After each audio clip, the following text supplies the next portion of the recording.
आणखी एक महत्त्वाची बातमी आहे। मुख्यमंत्री देवेंद्र फडणवीस यांनी गृह विभागाचा आढावा घेतल्याची माहिती सूत्रांकडून कळतेय। नाशिक धर्मांतर, खरात, परतवाडा, गोरेगाव ड्रग्ज या प्रकरणांच्या तपासाचा त्यांनी आढावा घेतला आणि यात पोलीस विभागाला वेगवेगळ्या सूचना देखील त्यांनी दिल्यात।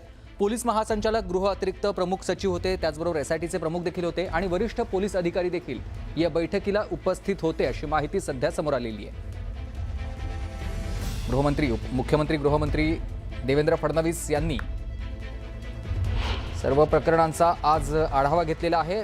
वेगवेगळ्या प्रकरणांसंदर्भात महाराष्ट्रात सध्या तपास सुरू आहे। एकतर एका बाजूला नाशिक धर्मांतर, त्याचबरोबर खरात प्रकरण नाशिकमध्ये सुरू आहे, परतवाडा प्रकरण आहे, गोरेगाव ड्रग्ज प्रकरण आहे। या सगळ्या प्रकरणांसंदर्भात तपास कसा सुरू आहे या सगळ्याचा आढावा गृहमंत्र्यांनी घेतलेला आहे। त्याचबरोबर या सगळ्या पोलीस विभागांना सूचना देखील त्यांनी दिलेल्या आहेत।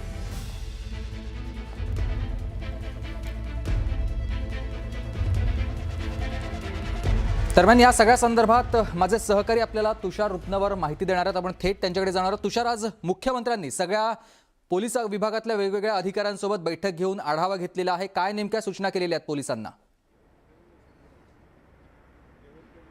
मुख्यमंत्री देवेंद्र फडणवीस यांची आता नुकतीच बैठक संपलेली आहे। त्यांनी राज्यातल्या प्रमुख हाय व्होल्टेज ज्या केस सुरू आहेत त्याचा आढावा घेतल्याचं पाहायला मिळतं आहे। यामध्ये क्रमांक 1 वरती अशोक खरात यांची केस आहे। अशोक खरात प्रकरणामध्ये जे पुरावे आढळतील ते सर्व पुरावे जमा करण्यास सांगितलेलं आहे। यामध्ये राजकीय काही अँगल आढळतोय का या संदर्भात देखील त्यांनी स्पष्ट आदेश एसआयटीला दिलेले आहेत। त्यानंतर सर्वात महत्त्वाचं जे प्रकरण सुरू आहे ते म्हणजे नाशिकमधलं धर्मांतराचं प्रकरण सुरू आहे। हे प्रकरण नाशिक पोलिसांनीच उजेडात आणलं आहे, यामुळे नाशिक पोलिसांचं अभिनंदन केलेलं आहे। मात्र धर्मांतर प्रकरणामध्ये जे अँगल समोर येतील त्या सर्व अँगलचा तपास करायला सांगितलेला आहे आणि त्यामध्ये जेवढे दोषी आढळतील त्या सर्वांवरती कारवाई करण्यास सांगितलेले आहेत। त्याचप्रमाणे मुंबईच्या पोलीस आयुक्तांना गोरेगाव ड्रग्ज संदर्भामध्ये हे प्रकरण तुम्ही सिरियस मोडवरती घ्या, कारण ड्रग्जचा मुद्दा हा तरुणांशी निगडीत मुद्दा आहे।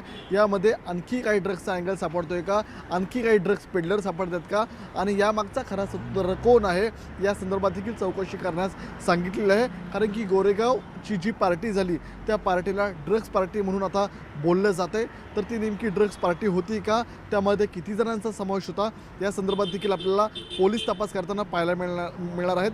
त्याचप्रमाणे जे अमरावतीमधलं परतवाडाचं प्रकरण आहे त्यामध्ये ज्या काही मुली आहेत त्यांना समुपदेशन करून महिला आयोगाकडे पाठवण्यात यावं आणि त्या संदर्भात त्या तक्रार करण्यासाठी पुढे याव्यात या संदर्भात त्यांना विश्वास द्यावा असं देखील मुख्यमंत्री देवेंद्र फडणवीस यांनी सांगितलेले आहेत। आजच्या या संपूर्ण बैठकीचा एकच सारांश म्हणता येईल, अशोक खरात यांचं प्रकरण असेल, धर्मांतराचं प्रकरण असेल किंवा ड्रग्जचा मुद्दा असेल, सर्व मुद्द्यांवरती मुख्यमंत्र्यांनी सर्व पोलीस अधिकाऱ्यांना स्पष्टपणे आदेश दिलेले आहेत।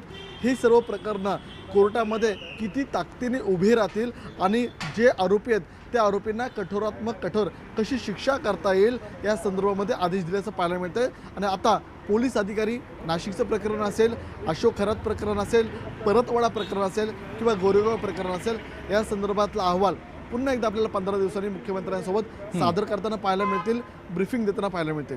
नक्कीच धन्यवाद तुम्ही दिलेल्या या सविस्तर माहितीसाठी।